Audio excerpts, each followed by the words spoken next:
Hey guys, you're most welcome again to this our second video where I'm going to be working with you guys, showing you the possible steps, the possible things we need to do on our C programming. I remember last time telling you that you can always include here something called hash include, and this can definitely be something called conio.h, which I think is something very good because it always helps us handle the errors and the rest. Now, I also said it's not mandatory to put there, you can always ignore this, but it's always good to do the right thing if possible, if you can do it. And also here, you can go further and put also something called end main void, whereby it returns void error within your program. But remember, again, you said you can return zero error.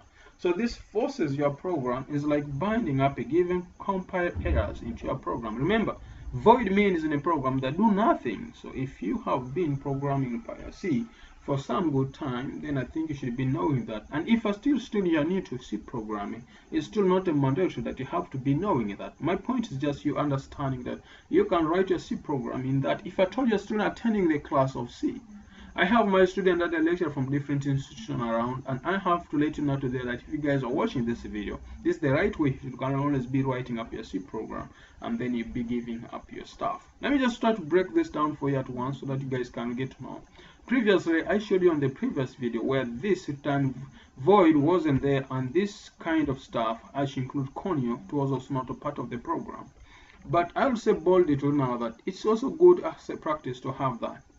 If you don't want to write another C program or C program with return zero, then you can remove that return zero off, and then here just use void.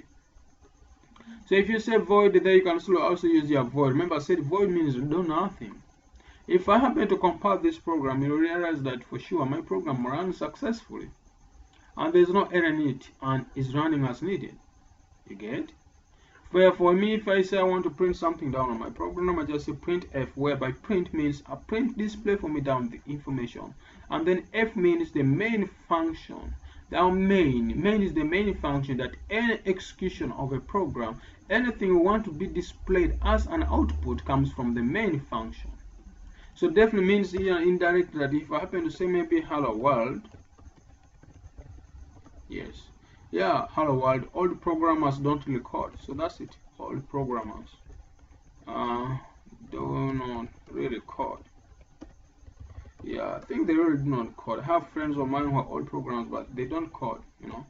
Yeah, so that's it. So give us something. This is what we have. All the programmers, hello world, all the programmers do not really code, whatever of yours. Now this is what you have to let you guys know here. If you have this one, you're part of your program, and if you compile this, you'll discover that my program is going to run smoothly, and it's going to give me that as an output. I think you can just see. If you don't want to use that, you can always come in here and remove this end off, and then just run the program the way it is. It is still a good practice, but I don't encourage you to do that. Ever much I know it's going to work for you as needed. As well as also last time I said to you guys, if you don't want to use that, now whenever you use end, please make sure you use return zero, because fine, it's going not to refuse to work for you because you're still inside the main function, and it's going to execute for you, but it's going to take for your time for it to reason out how to take that given out stuff into an output.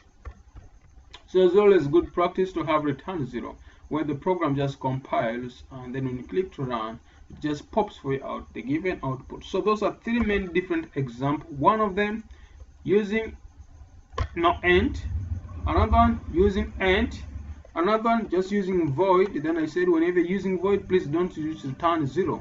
Whenever you're using void, don't put return zero there. So definitely the program should be working as expected. So decision concerning which editor, which type of C you want to use is up to you. If you're using just that one, void main void, or just void, that is up to you. But don't forget, whenever you're using void, please don't forget you don't use your return, we don't always use return zero. So you should always put that in your mind that whenever I'm using void here, there's no return zero. So that's it. So let me just try to proceed maybe with this part or type of the C, so that get how best the thing is going to be. So this short video, thank you for watching it. Please, I'm going to be working with you guys on the next video, where I'm going to be breaking with you guys down on how to come up with comments straight away.